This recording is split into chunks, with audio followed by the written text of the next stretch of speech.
We're the only faculty in Ontario that combines traditional liberal arts with professional studies. Here, you can combine any number of programs as double majors or majors and minors. Interested in philosophy and administrative studies? You can do that here. Nowhere else in the GTA can you find a more diverse and inclusive faculty. LANPS's culture is varied and vibrant. Our students are engaged in important equity work and community engagement. The opportunities for academic and personal growth are unmatched at LANPS. As an international student, I have found a home among my peers. I've taken part in clubs, research projects, and important outreach activities. LANPS has many opportunities for internships and work placements to help enhance your in-class learning. I've been working as McLaughlin College's Peer Mentor Network Coordinator, and it's preparing me for what comes after graduation. Our faculty is at the forefront of institutional change. This year, I was appointed as Special Advisor on LANPS's anti-Black racism strategy, so we can begin meaningful and hard conversations about equity and anti-Black racism in our communities. As a proud York graduate, I credit my professors and peers for an excellent education. I gained a sense of self and a lifelong love of learning. Hi, everyone, and welcome to our Liberal Arts and Professional Studies program chat. Today, we're going to be talking with a variety of different programs who all fall within the same area of interest. Within language and literature, we're going to look at German studies, Italian studies, Spanish, and Portuguese and Luso-Brazilian studies. Before we get started with our chat, I do want to say a quick word about the land upon which York University is located. This meeting is virtual, and because of that, we are not all actually gathered on the same space. York's land acknowledgement might not represent the territory that you are currently on, and I would ask that if that is the case, that you each take the responsibility to acknowledge the traditional territory that you are on and its current treaty holders. As a member of the York University community, I recognize that many Indigenous nations have long-standing relationships with the territories upon which York University campuses are located that precede the establishment of York University. York University acknowledges its presence in the traditional territory of many Indigenous nations. The area known as Takaranto has been taken care of by the Anishinaabeg Nation, the Haudenosaunee Confederacy, the Huron-Wendat, and the Métis. It is now home to many Indigenous peoples. We acknowledge the current treaty holders, the Mississaugas of the Credit First Nation. This territory is subject of the Dish with One Spoon Wampum Belt Covenant, an agreement to peaceably share and care for the Great Lakes region. Now I'd like to introduce a very special guest we have with us this morning, one of the professors from the Department of Linguistics and Languages, Professor Dodman. Good morning, Professor. Good morning, Adam. It's a pleasure to be with you today. Welcome, everyone.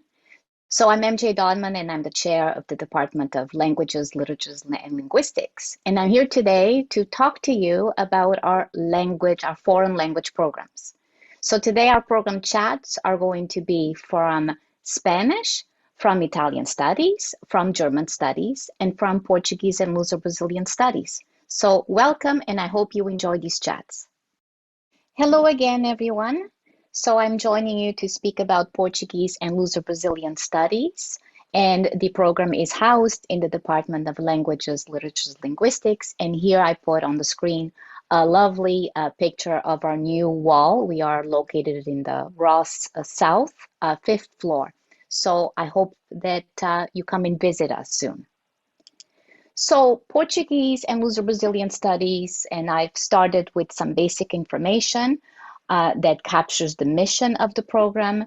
I would also mention briefly the options that we offer for students, talk a little bit about our experiential and immersive opportunities, and some aspects of our course offerings and the uniqueness of the program. So the program represents one of the world's most spoken languages. It educates students about the language, the literatures, the cultures, and the cinematic productions of the Portuguese-speaking world, also known as the Lusophone world. We offer a BA and an honors minor, and of course, we also offer for all students a certificate of language proficiency in Portuguese. And this is available to any student at university that would like to have a little bit of an added value to their degree. The ability to graduate with their degree along with the certificate with proficiency in any language is a must in today's global world. We offer several experiential and immersive opportunities, which I will speak briefly next, and also some unique program offerings, and of course, are interdisciplinary. So some of our experiential and immersive opportunities consist of, we have established partnerships. We have an established partnership with a Portuguese cultural institution, a branch of the Portuguese government, the Camões Institute.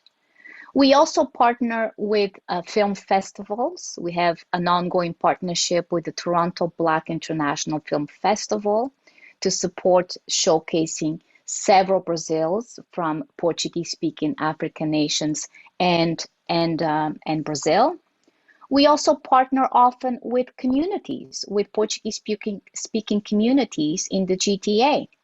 And of course, not everything is off campus. We have lots of opportunities to welcome guests on campus. We regularly hold our Lusophone coffee hour, which can consist of inviting an artist or a writer or an academic to talk to our students about their research. Of course, we have partners around the globe. In addition to the Camões Institute, we also partner with universities and professors working in partnership with some of our students. And the next slide, I will give you some examples of some of what these partnerships are. And of course, we have established partnerships with universities in the Portuguese-speaking world. We have several partnerships through York International with universities in Brazil, and also one university in Portugal, the Universidade Nova de Lisboa, where students can take a year abroad. The Universidade Nova de Lisboa has been highlighted as a Portuguese institution that also offers an adequate amount of courses in English as well. I would like to highlight our advanced experiential education course. This is a course that includes hands-on and community learning. It's our Portuguese 4010. And I put a brief course description. I'm not going to bore you with this course description. You can certainly see all the course descriptions on our website. But what's unique about this course is that students have to do a 10-hour community-based learning project. And this is an opportunity to not only practice professional use of Portuguese, so practice language skills, but also practice it within an authentic and immersive Portuguese-speaking environment. So these are our partners that work with us on a regular basis. So we've placed students in Azores Airlines, our partner has a branch here in Toronto, the Camões Institute. We've also had students with the Working Women Community Center, with FPTV, with Millennium, which is a Portuguese Canadian newspaper. And of course, this project is very important to all of us, the Portuguese Canadian History Project, which is actually housed at our York libraries. With a law firm and also with a magazine, etc. Ital is a magazine. So I have a basic description here of what students can earn from these experiential education opportunities. As I've said, an opportunity not only to practice their language skills in Portuguese-speaking environment, but also to live meaningfully and have cultural experiences that are authentic and they are enhanced by embodied practices of the curriculum, of course, access through informed cultural fluency and an increased understanding of the Portuguese-speaking immigrant experience. These are some of the opportunities that we offer students. So the top photo, that was actually our students in Portuguese 2000 have published books of short stories, and these This is designed in partnership with a partner abroad. In this case, we've done 2 sets of these, one for Angola and another one for Timor. And this is an opportunity for our students not only to understand other Portuguese-speaking communities around the globe, but also to make a difference, because these books were donated to children that had difficulty accessing materials, printed materials. In the bottom, of course, on the right, we are here practicing capoeira. We often welcome a different set of practitioners on campus. That is, our students having the ability to practice the art of capoeira. And on the left-hand side, you have a community publication. And this is a reflection from a student who took our advanced experiential education course, and then she presented, this is about the benefits of being bicultural and living within 2 cultures. And she gives the York University as an example of such. So there are many more, but because we don't have time, I would only mention these 3. I'd like to talk a little bit about some of our unique program offerings. I have a sample here, what some of our courses are like. So Luso-Brazilian Cultures and Cinemas is one of these introductory courses. The Culture and Literature of the Azores, this is a unique course. We are the only university in Canada that offers this course. This has also to do with partnerships that we have with the Azores and with our Azorean community here. And this is a way for us to also highlight the Azorean immigrant experience. We offer several courses in Brazilian issues. I've put here some of the most popular ones: Cannibal Brazil, Cultural Encounters in Literature and Film, and also Mapping Brazilian Identity. But you might remember that I spoke about interdisciplinarity. So we work with other partners in university, with other colleagues in several departments, and students have the ability to go to another department in another area and take another course in. And I've put the examples that I've listed here are from music, from political science, and from history. So students have an opportunity to take courses in other areas that have a strong Lusophone component. And certainly these are popular courses. The Samba School one, the one in music, is one that all our students gravitate to. And lastly, but not least, I want to speak a little bit about how global fluency is a vehicle for career paths. So, of course, we're going to start with the obvious.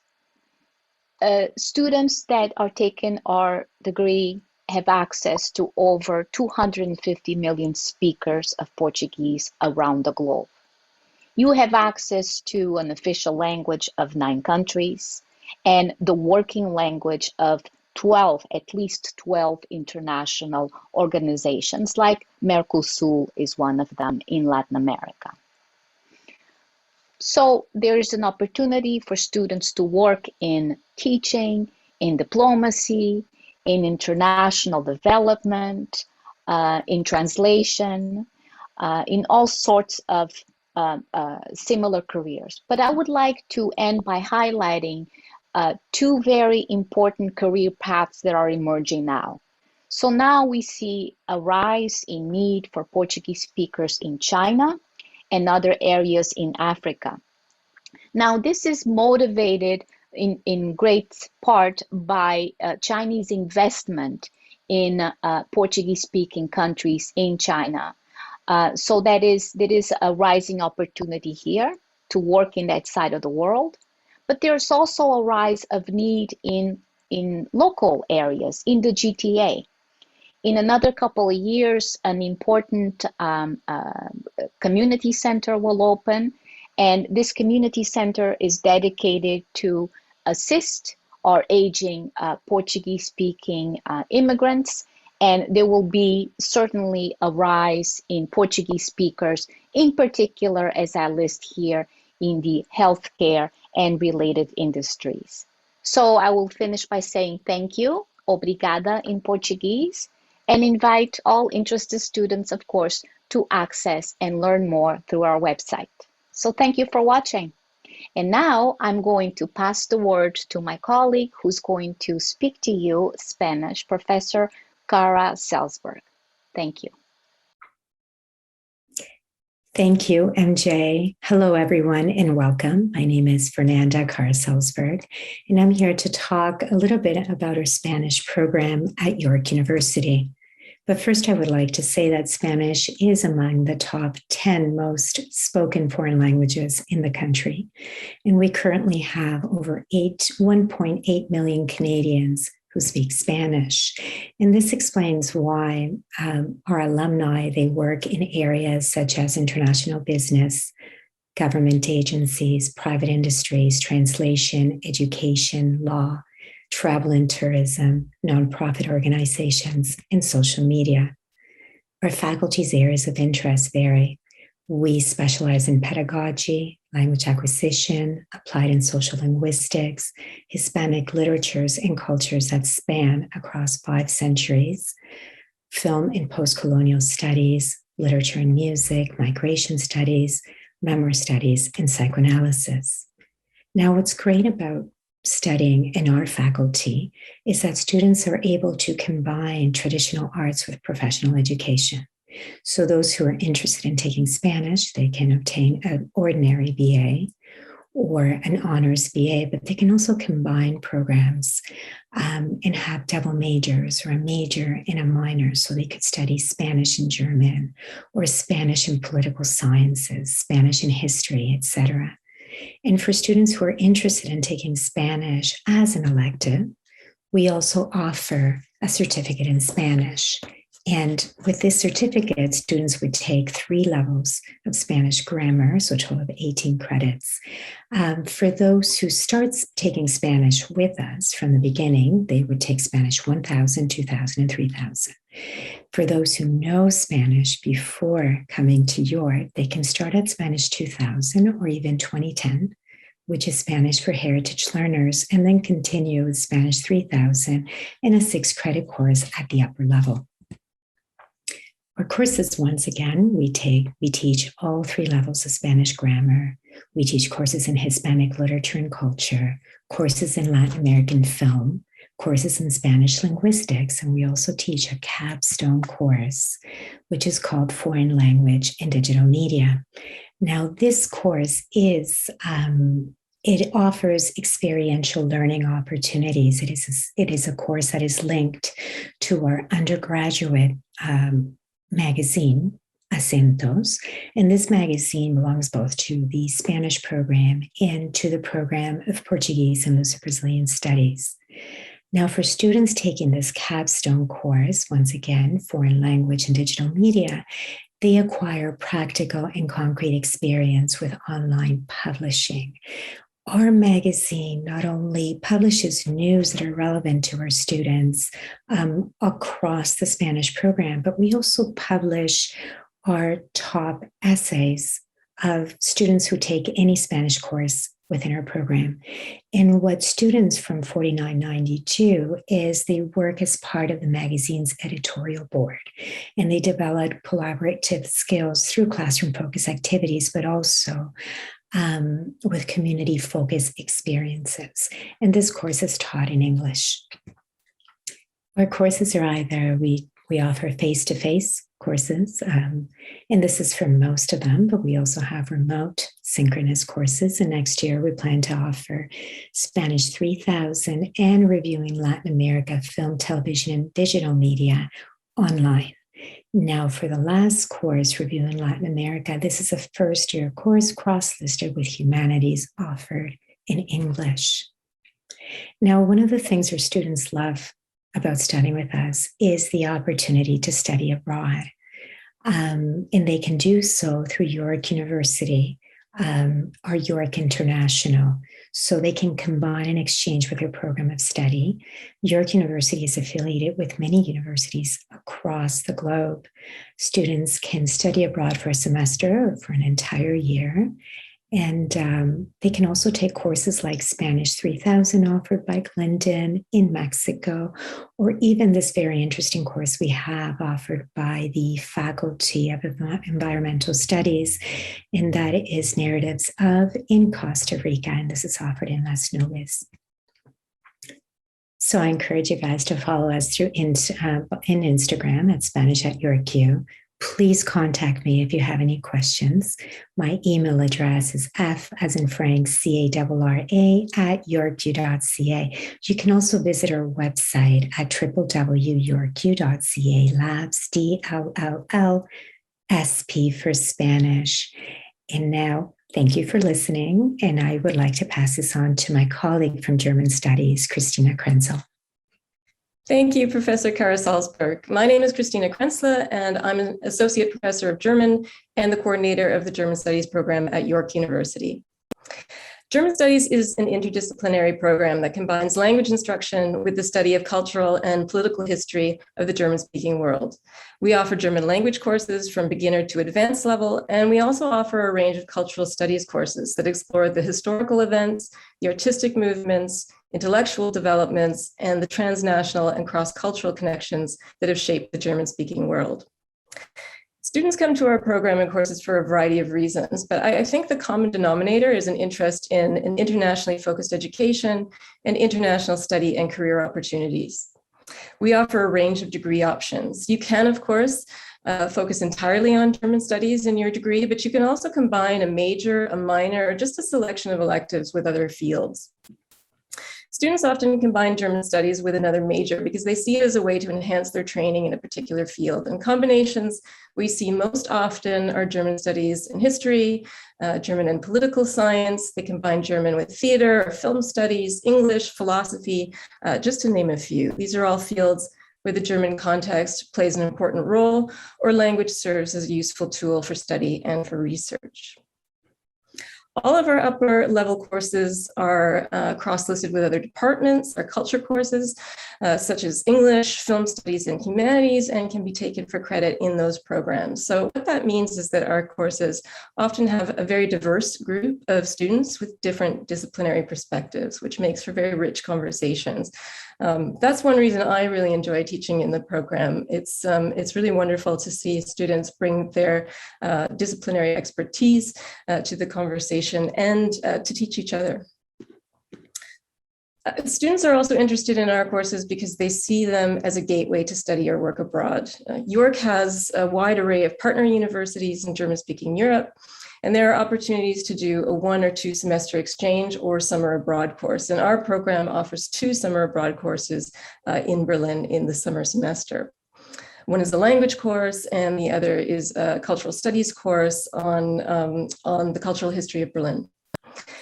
York also has some very exciting internship possibilities through partner institutions like the German Academic Exchange Service. These are not just an opportunity to work abroad in the summertime, but they are, CV building opportunities. They're really great work opportunities as well. Some of these are open specifically to German studies students, but we also have internships that are open to all the disciplines. So even the sciences and STEM fields. Having German, though, is really important to tap into these internship opportunities. So a lot of students enroll in our program to tap into those. A German studies degree can open many different career paths, and students I've taught in the past have gone on to really exciting fields. So many of them go on to graduate degrees in German studies, of course, but in related fields, history, law, political science. I've had students take up careers in journalism, both here in Canada and in Europe. Some of them are working in cultural institutions, in government, and NGOs. If this sounds interesting to you, then I encourage you to consider enrolling in one or more of our courses next year. You, of course, can enroll in one of our language courses, but there are also a number of cultural studies courses we're offering next year that you might be interested in at the first and second levels. German Studies offers 2 general education courses. You can take these to satisfy your humanities general education requirements. The first one is Nationalism, Authority, and Resistance, Perspectives on German Culture and Society. And it looks at the political and cultural history from the Reformation to the present, but has a particular emphasis on the 20th and 21st centuries. One of our most popular courses is the fairy tale, From Grimm to Disney, where we study the genre of the fairy tale from early fairy tale collections and collectors to 21st century adaptations.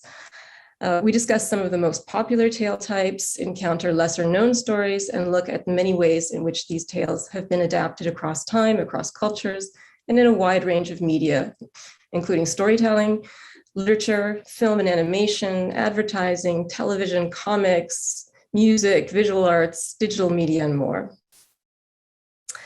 Every year we offer a range of cinema courses, and next year one you might be interested in, it's at the second level, is German Cinema in Hollywood, which traces the influence of German cinema on Hollywood films and the response of German cinema towards the dominance of Hollywood cinema and the effects of globalization on film production. And it covers the period from the 1920s, the very early beginnings of cinema to the present.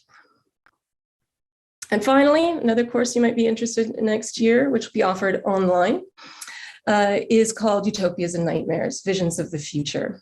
This course examines utopian and dystopian discourses in the context of prevailing developments in science and technology from the turn of the 20th century to the present in literature, cinema, television, and a host of other media. If you have any questions about our program, please be in touch. You can visit our website. You'll find my contact information there, and I'd be happy to answer any questions you might have. I'd like to turn things over now to my colleague, Professor Samia Tawwab, who will tell you a bit about the Italian Studies program.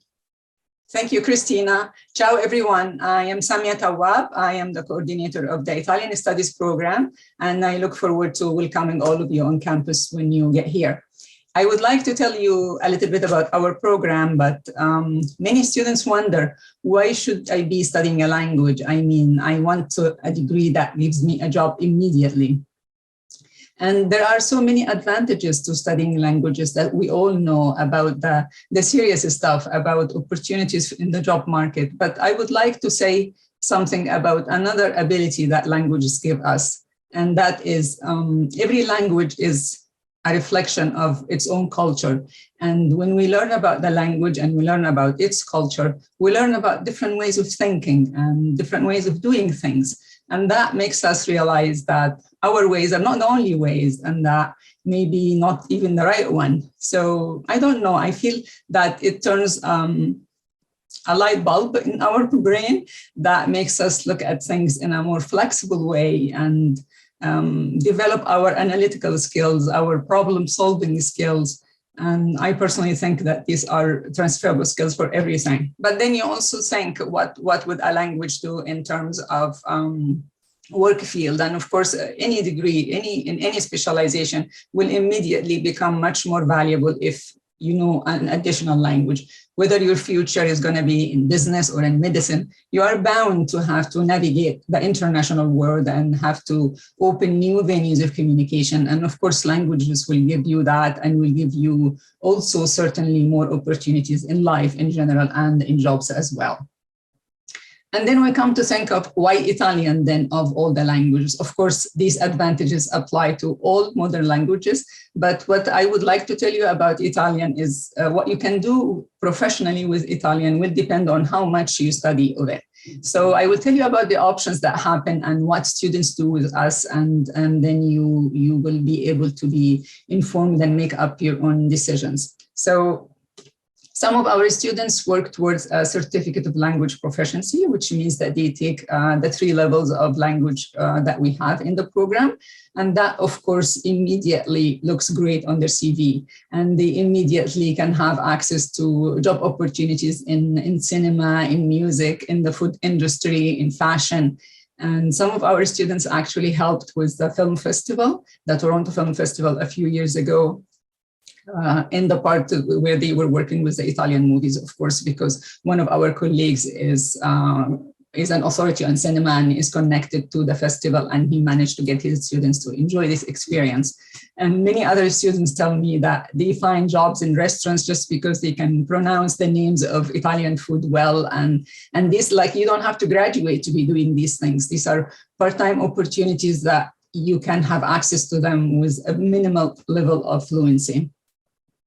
But then other students would pursue a BA or a major in Italian. And this is when you attain a professional level of competency that leads to either better positions in these same fields that I mentioned before, or also other professional work like in tourism, in international business, in teaching. And we often hear now that there isn't really a market for a teachable in Italian, which is not true. I tell you that the interest is growing, and you just have to know where. Some areas, some geographical areas in Greater Toronto still have schools that teach Italian, and still need teachers that would know Italian teach that. So this is another option. An additional option, of course, for all languages is translation. And I am working currently, I am organizing an internship for my students. 6 of my students are going to be getting professional training in translation from an Italian magazine in Italy. And they are going to be translating from Italian into English. And the editors of these magazines are going to be the ones to provide the professional training. And it's very serious and formal, and it lasts 6 months, after which, of course, they will be able to think about this field and see if they can actually, this is theirs or not. So it will be really a good experience. What else would I like to tell you? We have students who choose Italian for the completion of their language requirements for some degrees here at York. And for all our language programs, we have students from the Schulich School of Business who complete these requirements. And some of them, of course, do it with Italian. And I was just chatting with one of my students, and she asked me for a reference letter because she is applying for an exchange program at the Bocconi. Of course, the Bocconi is a very prestigious university, and it's one of the most prestigious universities in Europe, not just in Italy.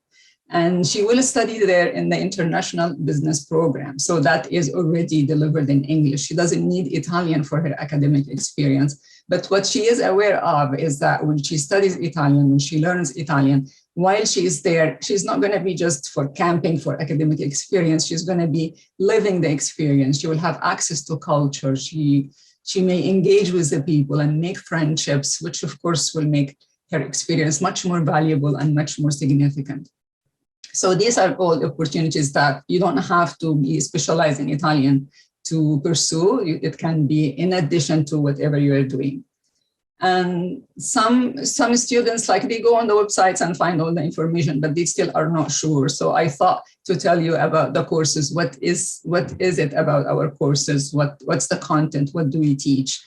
Within our Italian studies program, we have a language program. And I say language program because they are not just like language courses. They are actually a program that we have been working with an Italian publisher, and it has levels within the same program, and they are consistent with the international language benchmarking. So when you finish learning with us and you move into the States or in Italy, you can just pick up where you left off because you know where you are. And we have a beautiful online platform, and the students like the interactive nature of learning.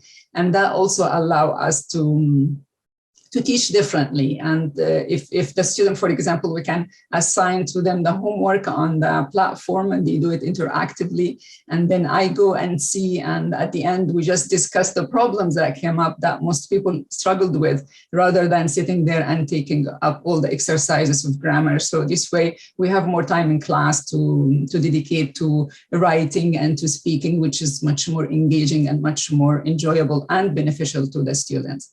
And then we have also a small course, a 3-credit course on Italian linguistics. It's just an intro course, and the way we do is that we employ it to apply these principles of theoretical linguistics to the learning of Italian. So we don't prepare you to specialize in linguistics per se, but we make it a useful tool for you while you are learning Italian as a foreign language to get into these analytical skills and the depth of the structure, and it's very enjoyable. And what else do we have? We have first-year courses. These are general education courses that all first-year students take, and we have 3 of them. And the way they are designed is that they provide a coherent whole of the foundation of Italian culture.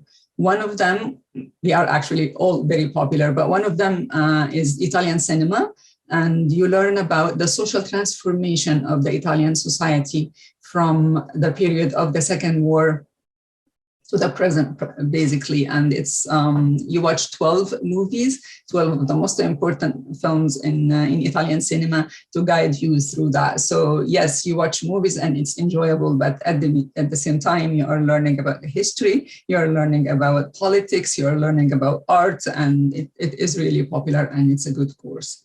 Another course examines, the title is Italians in North America, and it examines the impact of our local culture and language in the Canadian context on the culture and language of Italian immigrants who came in the 50s and what happens to their identities, how they accustomed to life here. Now, of course, we are talking about 3rd generation or 4th generation, and the community of Italians have already integrated in the society. However, the heritage is still there, and what happened since then to now, this new identity that has the biculture, the bilanguage being, and which resonates actually to all of us, because many of us are in a way immigrants, and whatever happens in this Italian case must have happened to either us or people that we know.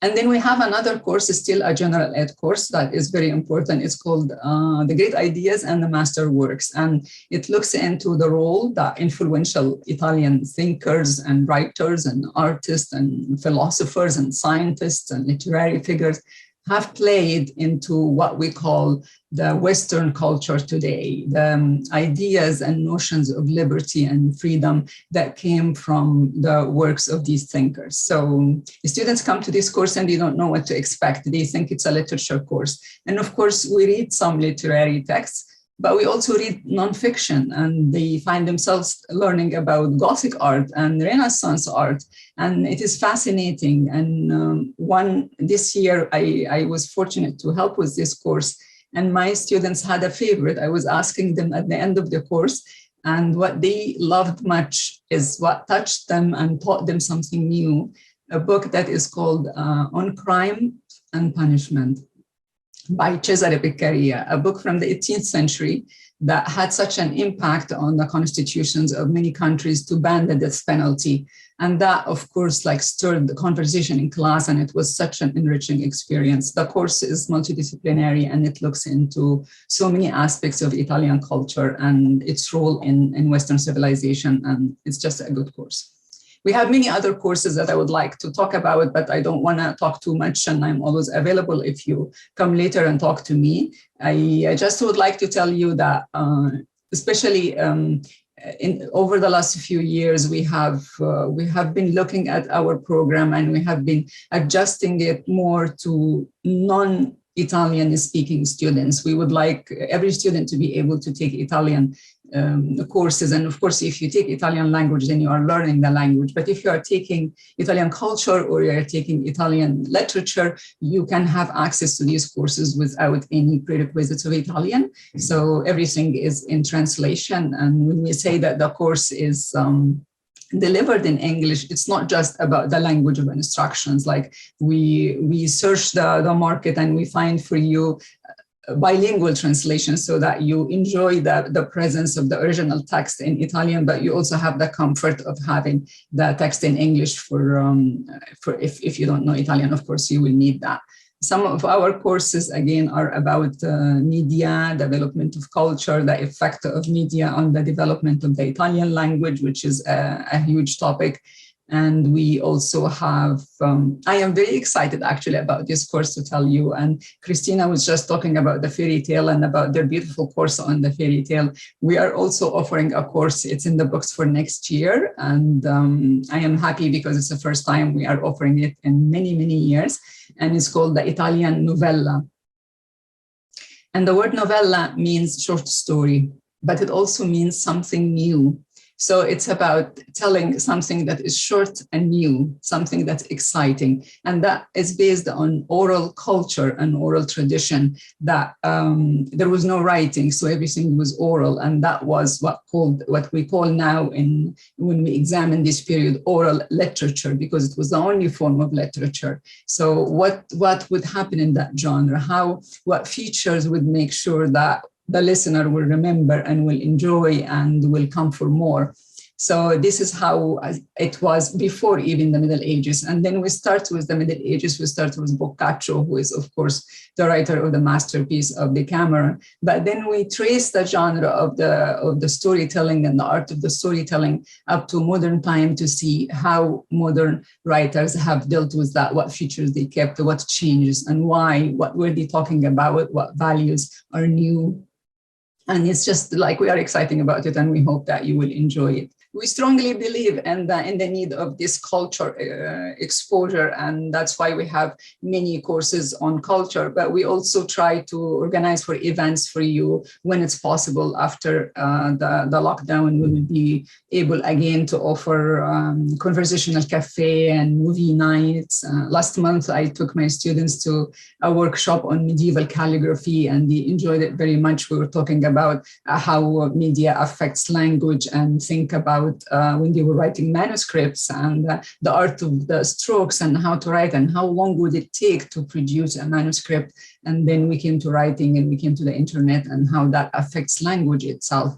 So there is so much to learn about. And if you would like to learn more, please visit our websites. I have all the information for you here, and you can contact me as well. I'm happy to take your question and to meet with you. So, of course, this was like a quick idea about what we do. I am sure you may have some other questions. Here is our website. Visit the website. It has so much for you to learn about the program. And you also can contact me anytime you wish. And I would love to hear from you. Thank you. Ciao. Wow, thank you so much, Professor Tawwab, and thank you to all of our professors who have come to share about their different specialties within our Department of Language, Literatures, and Linguistics. Those are some fantastic programs that provide a significant advantage to students who are moving from the academic world into the world of their careers. Don't forget, if you have any questions, you're welcome to reach out to the contacts that have been provided, but you can also reach out generally to goyork@yorku.ca. Don't forget to follow us on Twitter and Instagram @YorkuLabs. And I'd just like to point out that applications are now open. So if you're thinking about a program in one of our language studies, you can apply today. From all of us here at the university to all of you watching, please be safe, be well, and maybe we'll see you in September. Take care.